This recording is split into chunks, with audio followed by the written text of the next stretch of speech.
Good afternoon, and I would like to welcome you all to our live webinar on the impact of financial stress in the workplace.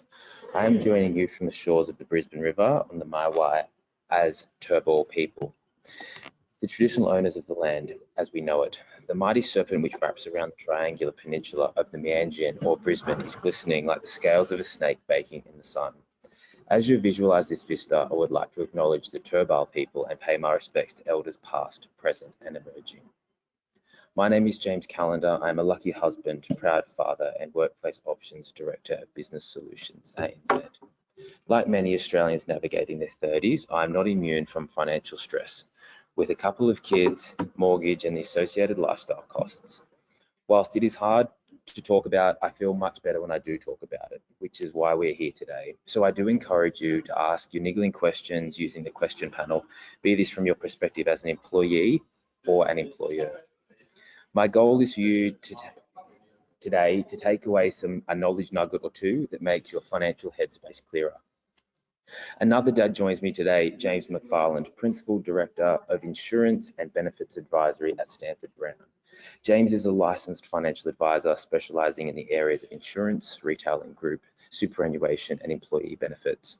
With over 20 years experience in the financial services industry, James has a passion for making financial knowledge accessible and has developed engaging workplace financial wellbeing programs, resources and tools to help support the financial health of employees as part of their employee benefits wellbeing offering. Welcome, James. With us also is Sadie Rhetoric, co-founder of and Chief Operating Officer of Wellergy Global.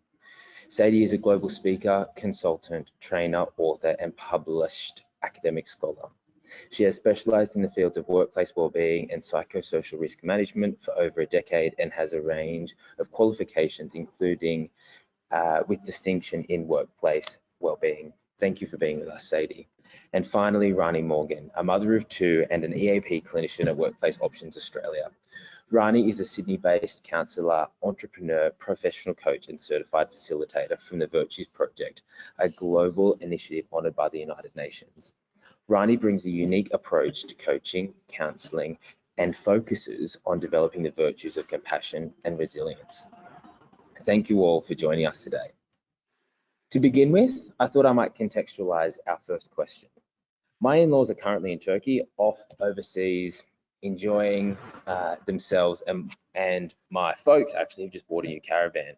A recent ABC article explores the spending habits of key age cohorts across Australia, with under 35s increasing spending by 3.4% over the past year, compared to over 55s that are trending plus 10.4% increase in spending. An interviewee of this article who is looking at early retirement with well-performing savings and investments, quotes his concern that his generation has inadvertently stolen his children's future by contributing to inflation growth.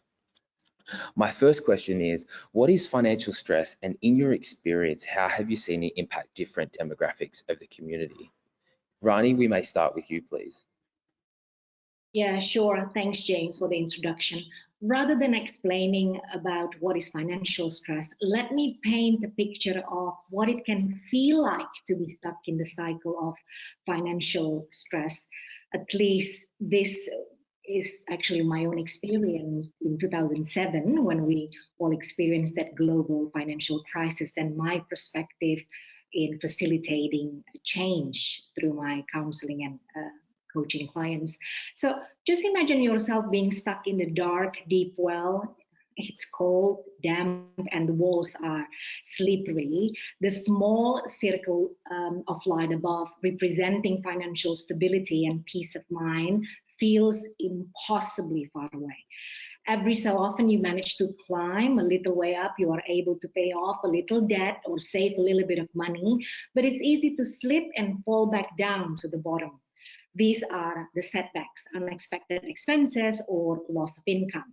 The well is also filled with voices. These are the thinking patterns, behaviors that tell you that you will never get out of the well, that you're not good with money, that you don't deserve financial stability. So you find yourself in a cycle that keeps pulling you back in. The more you are stressed about the money, the harder it is to make good financial decisions. This is what being stuck in financial stress feels like.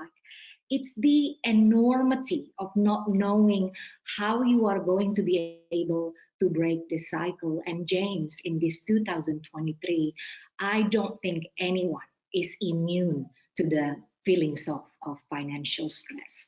You can't turn on the news, read an article, or have a conversation with someone without hearing about the rising cost of living, interest rate hikes, unstable world markets, or a looming recession, right?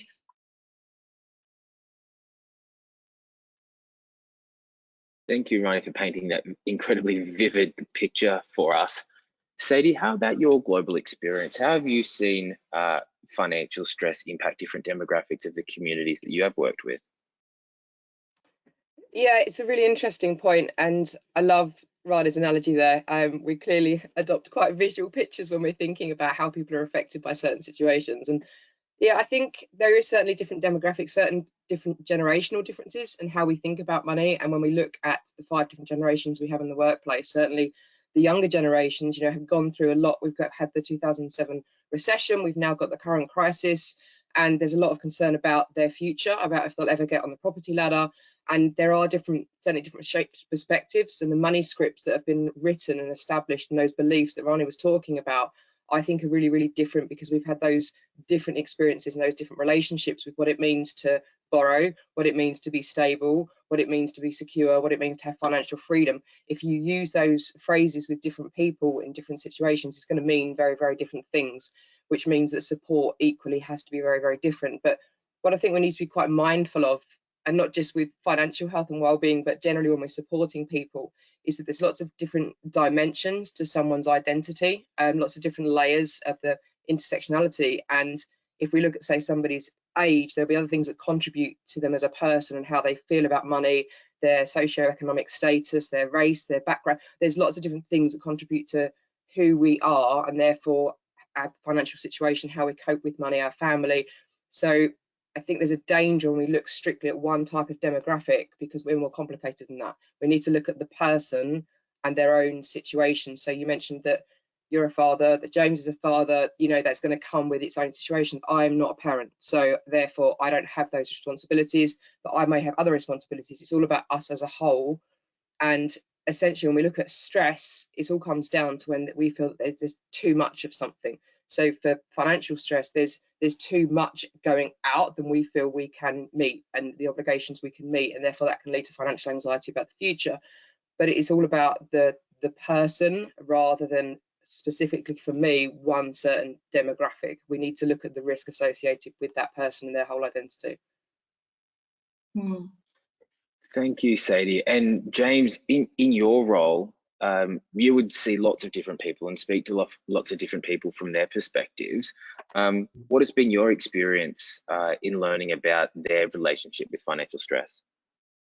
Yeah, it's interesting, James. I find it that I agree with Sadie around it's the whole person, it's the whole situation. We can have individuals coming to our office who, you know, by any standards is a very wealthy person, but money does stress them. You know, they don't know if it's going to be enough. They do worry about their retirement. They do worry if it's going to be enough. And that person could have $4, $5, $6 million.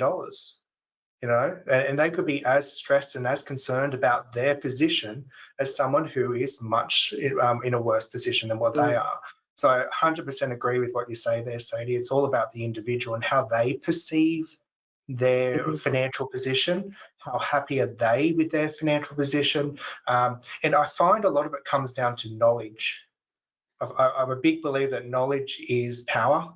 And if you understand how things work, if you understand how to improve and also have the encouragement and the ability to do so, it really does improve someone's financial health. And I'm going to do the exact opposite to what you said, Sadie, and just throw out a few ideas about what is affecting different people in Australia at different age brackets. But it is very relevant. I mean, age is a big thing here. If I speak to people in their 30s or sub 30s, 35s, it's the cost of rent, you know, it's the cost of living. It is going through the roof. Cost of rent is really heavily linked towards what the interest rates are doing, because if I'm a property investor and I own that property and I am renting it to you, likely I've got a mortgage and my rates are going up and I need to pass through those costs, unfortunately. Then if you go into the 35 to 45, 55 bracket, that is when we do have our big mortgages, we do have our children, we do have our school fees, and those costs have just gone up, skyrocketed over the last couple of years. I know, Sadie, you're calling in from overseas. I don't know what the property market's like over there, but the average cost of an Australian home is probably a little bit less than London, but Sydney's not too far behind. Sydney's average property price is $1.5 million. You know, our average mortgages are $775,000. You know, and this is averages. This is the buy-in level just to come in to purchase a house here in Sydney. So it's getting quite staggering. It's getting quite large. It's getting harder and harder to achieve, getting harder and harder to perceive how you can even achieve that in the future. I think that's where a lot of the concerns coming from is from that property and debt and financial stress as a result. Yeah. If I can add in, James, at least in my experience, how certain demographics got impacted. Let's just not forget as well the lower income households, the intergenerational poverty, and certain racial and ethnic groups may be affected due to the systemic issues, because some of them may face discriminations in areas such as housing, education, employment. And it's not just about income, but also about how wealth accumulation and access to opportunities that create financial security. And this is happening, at least in Australia, in rural and regional areas. And then we see young adults experiencing financial stress as they establish their careers and pay off student loans here. Many can't afford to move out of the family home. Older adults face age discrimination in the job market, and the most recent data shows Australian women of average earn $1 million less than men over their lifetime and retire with 130,000 less super. So those going through family breakups as well, divorce, or who have lost a partner can hit hard by financial stress. So what we are seeing is a post-COVID hangover of the rising cost of living and inflation, which is affecting all demographics. Middle-class families who bought into the housing market, I mean, James, I agree with you, at the inflated prices, are feeling the pinch. Even business owners, e-commerce has taken over from brick and mortar retailers, right? And with this AI also already changing the way people work and threatens to make certain jobs obsolete. A lot goes into it, that's for sure. Let's move on now to our second point that we'll get the panel to put into, but I might preface this with the recent NAB survey conducted in March 2023 that indicated 40% of Australians are experiencing some form of financial difficulty. How does financial stress affect an employee's physical and mental health? Rani, let's go to you first from a clinical perspective. Yeah. Financial stress can lead really to a range of intense emotions, which of course can impact every aspect of our life, from work performance to relationships. And let's talk about mental health. It can really affect anxiety, depression, fear, shame, low self-esteem, self-worth. People neglect their self-care, social isolation and relationship strain, mental overload, and it can also lead to unhealthy coping mechanism. People smoke more, excessive alcohol, or overeating. Physical health as well, headaches, sleep problem, decrease in immune function, and fatigue and exhaustion. To cope with the rising cost of living, James, we are seeing people eating fast food rather than more expensive, healthier options. Coping without things like new shoes, not turning on their heating, or not attending to their medical and dental needs. So honestly, financial stress is a complex issue. It's deeply intertwined with our thoughts, beliefs, behaviors, and identities, and many of which are shaped by our upbringing and societal conditioning. I'll give you an example. Someone might believe that money is the root of all evil, for example, leading them to feel guilty about earning or saving money. Or they might think they should always be self-reliant and never ask for financial help. If someone grew up in a family where money was always scarce and a source of conflict, they might develop a scarcity mindset, right? Fearing there will never be enough money or they could lose it all at any time. Cognitive distortion or unhelpful thinking patterns like catastrophizing. People can believe that you will inevitably go bankrupt because you are late on one payment.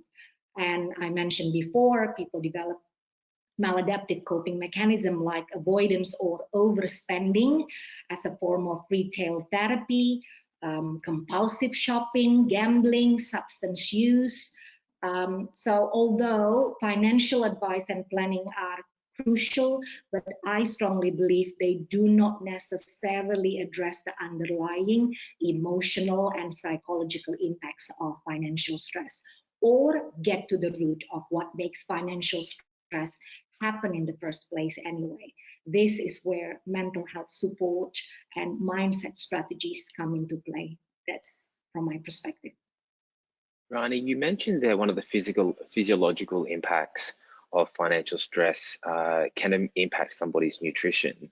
Sadie, I know from your experience, and we caught up briefly, you mentioned around there is certain education that can be done for employees experiencing financial stress and how an employer can support them.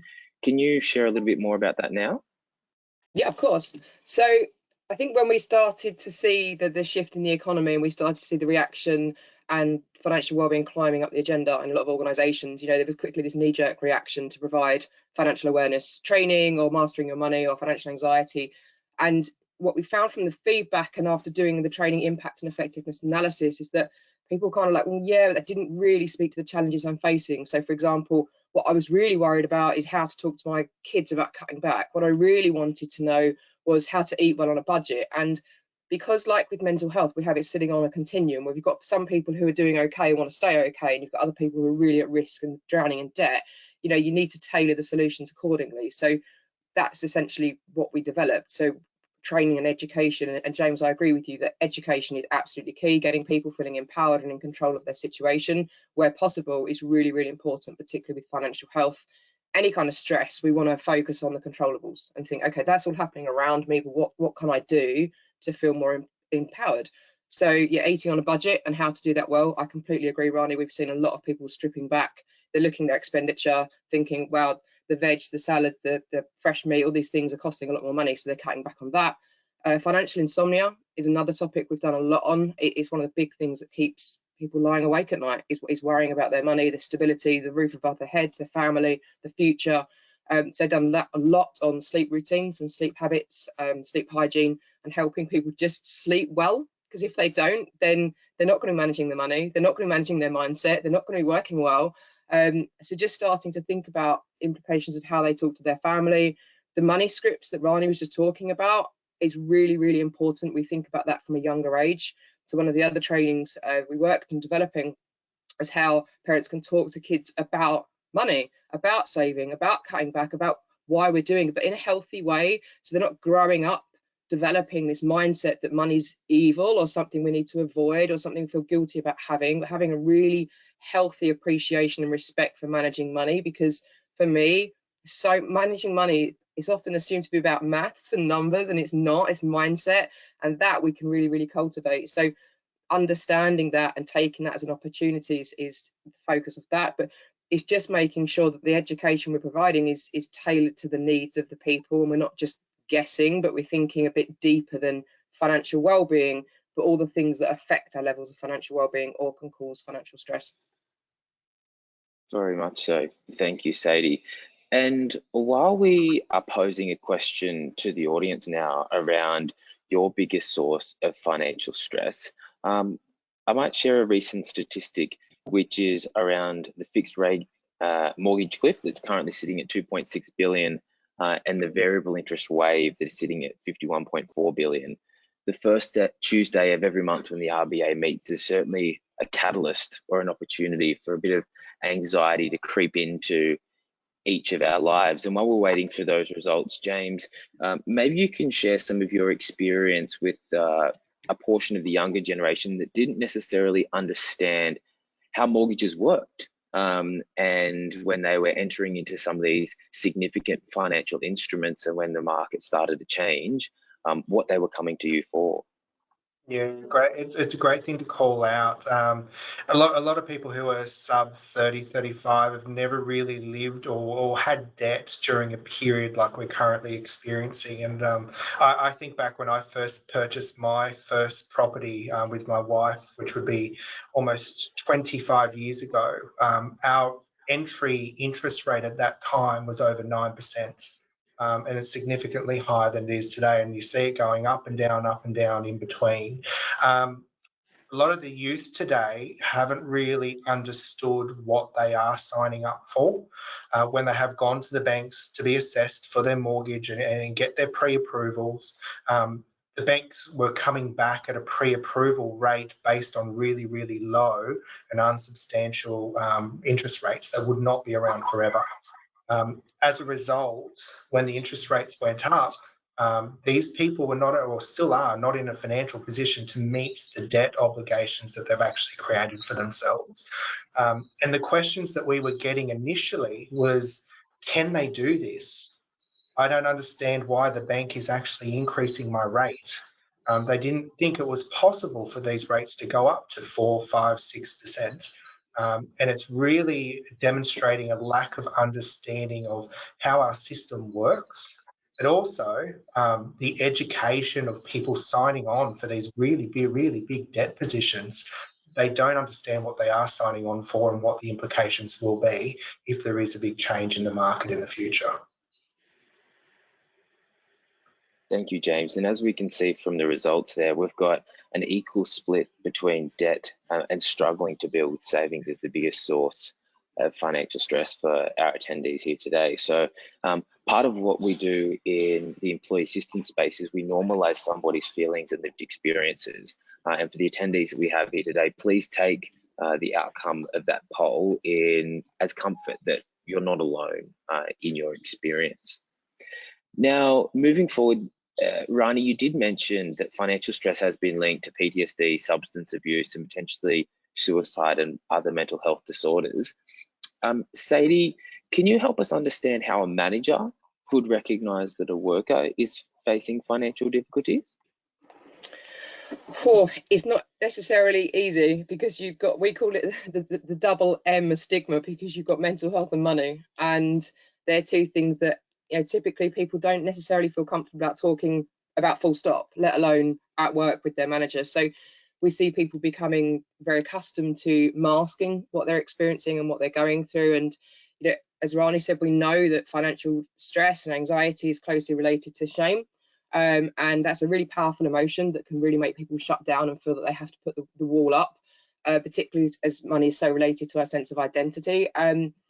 So really, it's quite similar to looking out for any signs of mental ill health or distress. It's changes in behaviour. You know, we could spend hours talking about how people do change and the signs they exhibit, but unfortunately, we are all very, very different, and how I show stress might be very different to how all of you show stress. So it's typically somebody changing in their conduct and their behaviour, in how they interact. If they are seeming more agitated, more tense, if they particularly seem preoccupied. For me, because of the cognitive load and the financial concern and tension and worry, it's going to be harder for people to stay focused. That it's going to affect their attention span, definitely productivity and performance. You might see an increase in absenteeism, but people are going to be preoccupied. They're going to seem that they're distracted by something else, definitely fatigue related to either the preoccupation or not sleeping. But it's looking out for those changes, and the only way that you can encourage people not to mask this and to be more candid and open is to normalise this conversation, to broach the fact that we are in an economic crisis. We are all feeling the strain. I live alone in a single household. You know, I've recently gone through a separation, so I myself, you know, I'm thinking about household bills. I've suddenly got all of that to pay myself rather than splitting it. You know, so talking really candidly that we're all got our own situations, we've all got our all balls juggling in the air, and if managers normalize that, one of my favorite saying is familiarity eliminates fear. The more something is familiar, the more something we hear, we see polls like that and see other people have debt, that other people have worried about savings for the future, that we're not alone in this. It just makes it easier. And so managers won't necessarily always be able to spot those signs, but what we need to do is create an environment where people are feeling able to express and talk about it. So is managers leading that narrative and being conscious of what is happening. The stats you guys have shared, like, you know, we are in a real high pressure situation as a society, and we need to acknowledge that and not try and suppress it and ignore it, and just bring it more out in the open. Very well said. And James, I might move to you on the next one, which is around how does financial stress affect employee productivity? And just while you're thinking about that, I'll share that in 2022, the AMP Financial Wellness Report estimated the cost of financial stress to the Australian economy, including loss of employee productivity, to be in the order of 66 billion Australian dollars per year. James, what are your thoughts on this? Yeah, it's an interesting piece. Unfortunately, there's not too much research in Australia than the AMP one you just referenced. And there is another one that was done by PwC a few years ago, which actually found that, and this was pre-COVID, that 37% of employees spent 3 to 4 hours per week researching financial matters. So that's what we call presenteeism. So they're there and they're being non-productive for 3 to 4 hours per week. If you do the maths behind that, and this is probably talking more to the employer groups on the call, that's 2.7% of your payroll goes towards financial presenteeism. So put that into context of what your spend is in payroll, that's what gets wasted in this space. Now, are you ever going to get that down to zero? Of course you're not. I think one of the biggest struggles we have in today's day and age is, where do I get reliable information? And the need to constantly quality check what we're provided, because we are inundated with unverified, unchecked information through social media, through what are known as finfluencers. I can't even say the word properly, which are people who probably don't have the education backgrounds. They are creating awareness, which is fantastic, but they may not be providing the right or most productive support for the individuals as well. So it's a very big issue. I don't know if you want to dive into what employer groups should do at this stage, but just to note, it is an issue across the board. They're the stats pre-COVID, pre-current situation. It'd be interesting to see those stats come out again in the next 12, 18 months and see where they land. I'd not heard that before, that phrase. What did you say, finfluencers? Influencers, yeah, that's a big thing in Australia. They're on your TikTok providing financial advice, which technically they're not supposed to be doing that. Yeah, it's definitely something that we've seen. The problem is, as soon as you see a crisis emerge, then you see people jumping to the forefront to solve it. And unfortunately, as you say, they're not always the best qualified people to do it. Sometimes the intent is there, and it is good intent, particularly if someone's had their own experiences with managing financial health. But yeah, it's not very regulated as an industry when it comes to coaching, full stop. In the UK, it's a huge issue when it comes to mental health coaches, wellbeing coaches, and people giving that ill advice. So yeah, your point around checking and fact checking the sources of that advice and guidance, because when people are feeling overwhelmed, they're going to look out for answers. And like you say, social media is awash with people saying, I know, I can tell you, and it's not always the most credible source. So yeah, I've not heard that word before though. I'm gonna adopt that, influencers. And maybe before we go down that rabbit hole, James, of what employers can do to support their employees in this space, Rani, can you help us, I guess, give some insight into what you've seen clinically in terms of how it has impacted a employee's productivity? Yeah, sure, absolutely. It really can negatively impact the employee's productivity in several ways. James, it can decrease concentration and impair decision making, lower morale and job satisfaction, cause relationship strain at the office, and impact team dynamics, of course, reduce creativity, innovation, and risk aversion. What I mean is that employees might not want to take on projects that could affect their job security. It can lower resilience to other stresses or challenges at work. It can decrease motivation to learn and develop new skills because overload. Mentally, they are really overload. And in extreme cases, employees may feel pressure to engage in unethical behavior to alleviate their financial situation, like stealing, lying, or breaking the law. But I want to also explain here that as well as productivity, there are other risks to the employee and organization. From health issues, chronic health issues can result in extended sick leave, for example, increased risk of workplace accidents, a loss of trust if employees feel their well-being is not valued, they are not supported in this critical time, which could, of course, lead to heightened over rates and decrease competitive advantage for the organization. It's interesting that you mentioned that in terms of taking greater risks. I was reading recently that the impact of mental health claims on insurance policies, for example, workers' compensation, is 5 times that of a physical injury claim. So if you have an individual that is under financial stress, that is putting them in a compromised mental health position, they're taking greater risks at work, you can really see how it impacts employers in multiple ways, not only through that employee's productivity. Whilst we are queuing the next poll question for the employer, which speaks specifically around, is your employer doing enough to support your financial well-being? So this goes towards the employees that have joined us here this afternoon. Now, I thought I might share as well that studies have recently shown that financial stress is the #1 source of stress for employed Australia. This exists above work, above health, and above family. So I'm particularly intrigued to see the results of our poll here for this group. And what do you know? 67%. So 2/3 are definitely feeling that their employers aren't doing enough to support them or their financial stress. James, I think this is a perfect opportunity for you to lean into what an employer can do to support their employees in this space. And I honestly think Sadie hit the nail on the head earlier. It's about normalising the conversation. We in Australia do not like talking about money. We don't like talk about success. We don't want to talk about failures, and we don't want to talk about our financial concerns. Yeah.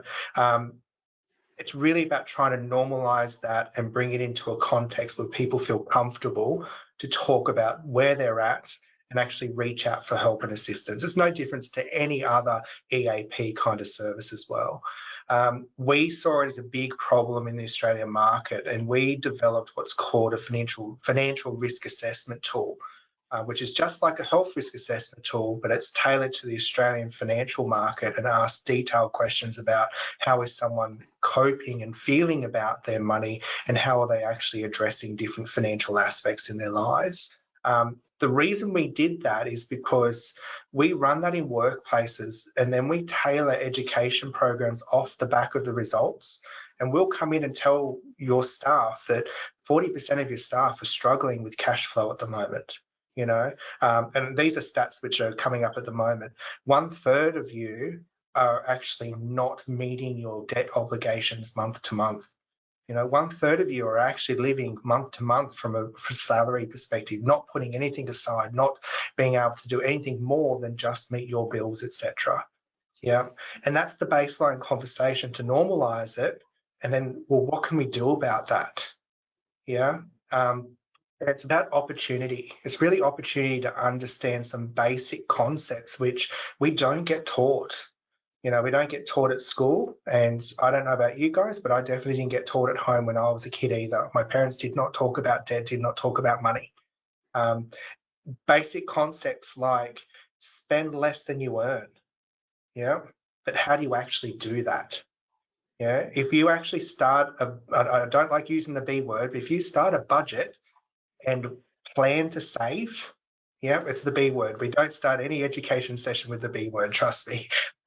But if you plan to save and set aside X amount, 20% of your salary, and then everything else after that, and that can go towards debt reduction, that can go towards savings, that can go towards retirement, it changes your mindset, changes how you look at money, and you start to plan for success rather than trying to meet obligation. Now, I'm realistic. Some people are in a position where they may not be able to meet current debt obligations. Tough decisions might need to be made, and they will need support through that position as well. I really see this as an opportunity for employers to really make significant change in their employees' lives and really make an impact when you're delivering benefits from an employer perspective that your employees are really going to value and actually engage in as well. And one last comment also, James, not to keep talking, but the comments around kids. I personally pay my bills in front of my kids. I tell them how much things cost. They know what my mortgage is, and it's a big one. I live in Sydney. It's a big one. I want them to understand that, yes, Dad works in a nice office. He's got a nice view, and he probably earns a good income as well. But we've got a lot of things to do to be financially successful. And my 8-year-old and 11-year-old, they understand that. Yeah. And I honestly think that we as parents and as leaders can help educate our next generation, really give that support that we probably did not get ourselves. That's probably a great segue, James, into Sadie, your experience specifically around education and how employers can look to invest in that for their employees. Yeah, I think James's point around assessing risk and assessing where organisations and their workforce actually are at is a really important starting point. We use a similar profiling process. So was it a third, did you say, James, a third have just basically living hand to mouth and not putting anything aside for the future? Yeah, that's pretty consistent with what we've seen. So people might feel okay at the moment, but it's just living day to day. So they're staying afloat, but we always talk about, but what if the unexpected and there's suddenly a hole in your boat and you can't stay afloat anymore? And it's having that bucket for a rainy day. So it's so interesting you saying that not using the B word of budget. It's so funny how you have to be careful with language. We talk about financial resilience and, you know, having that capacity to cope if something does happen. So we look at present and we look at future, but it's really about, when we're looking at education, making sure that the language we're using is appropriate, that it's something that people are going to engage with. I have seen some tremendous, not just in financial health, but incredible educational programs being rolled out in organisations, and you look at the content, whether it's live, e-learning, and nobody watches it, nobody uses it, like a lot of benefits. So, you know, just because you build it, it doesn't mean they'll come. So you have to think about how you're engaging people with the benefits of doing this, because often you get people think, no, I'm doing okay. Yeah, it's a tough time at the moment, but I think I'm all right. And it's like, but would you be if? But would you be if this happened? And what if that happened? And it's helping people think ahead and not see managing their money as something they do when they're at crisis point. Same as your mental health, you know, to stay flourishing, you do things to stay there. You don't only react when you start really, really getting to struggling point. So education is wonderful. I think it's so important, but it's how you engage employees with the why this is so critical and that they can do something about it. I think that's really, really important. We see so much across socials, across the media. We've heard stats today about this crisis that's happening around us. It's very easy to sit and think, but what can I do? I can't change the economy. I can't change the cost of living. I can't change the cost of house prices, and you can't. But it's looking, okay, but what can I do? How can I educate myself? James's point, how can I educate my children? You know, there's things that we definitely absolutely can do. And I think a big part of that as well is thinking about teaching people the difference between need and want. And I think there's quite a bit of blurred lines around that, and we do some quite sometimes confronting work around it, but it's quite a delicate balance because people, no, I really need that. Do you? Do you? And it's just really, really interesting to delve into that in a bit more depth.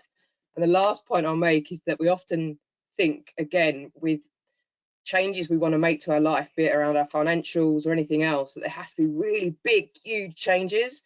But it's all about the small things done consistently. You know, it's often we can't revolutionize and transform the way that we live our lives, but small cutbacks, you know, small changes, you know, just cycling or walking more rather than driving. And people sometimes, you know, roll their eyes and say, is that going to really, really help me pay my bills? And so do it consistently.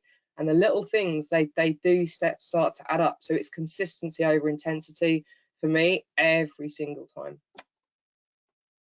Sadie, you mentioned there around impact, and Rani, this is something that we speak to regularly through mental health and through employee assistance programs. Rani, let's hear your thoughts in terms of what organisations can do to support employees experiencing financial stress.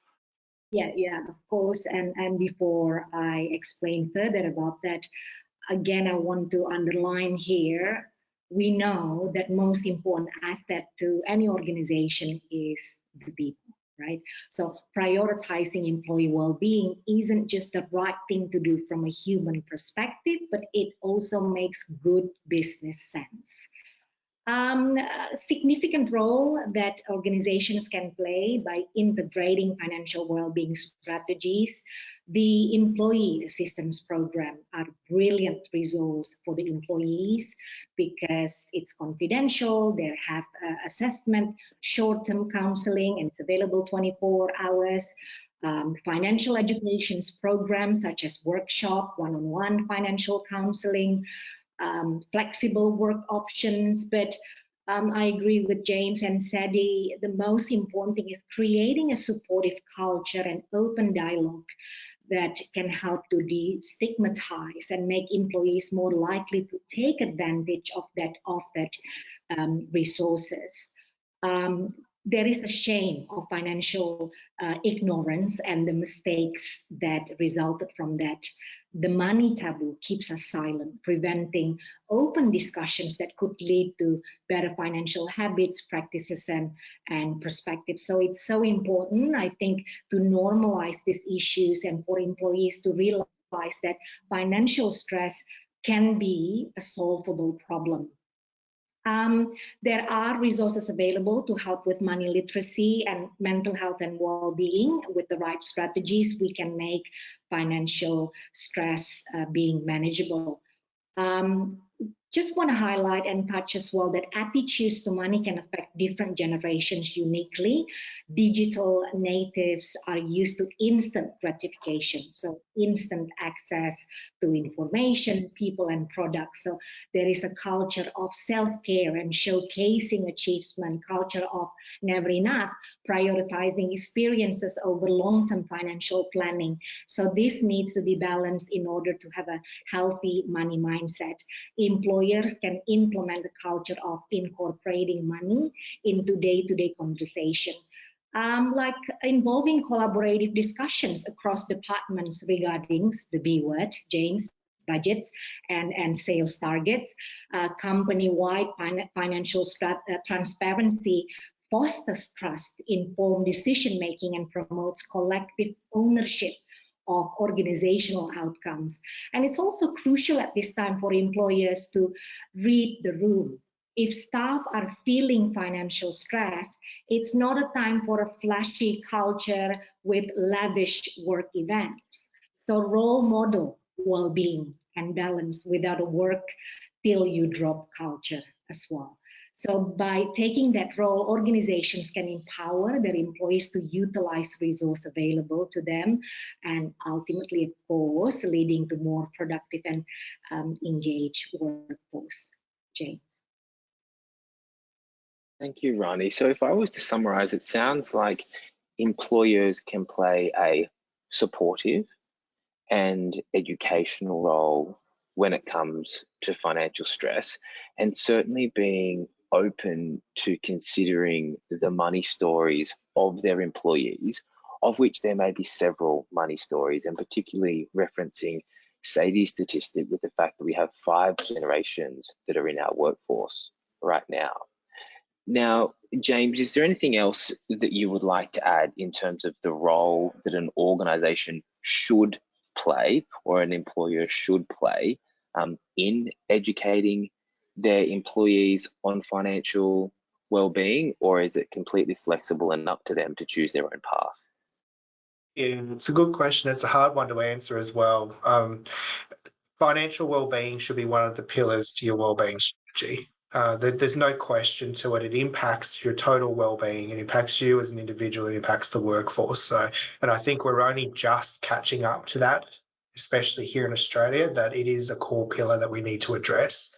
Gone are the days where you just get the superannuation business development manager to come in and talk about super for an hour. People aren't interested in that. They want the real stuff. They want to understand cash flow. They want to understand debt. They want to understand the nitty-gritties. I think there's also an element of we have a very large immigrant workforce as well that may not understand our system, that have come here later in life, that we need to provide some support, educate them on what is super in Australia. How does debt work here in Australia? What is our banking financial system like? Because Australia is very different to the rest of the world. We are very unique, we're very regulated, and it's very hard to comprehend and get across. Our health insurance industry, everything's very difficult. I really think this is a good opportunity for employers to really assess not just this part, but their entire benefit offering.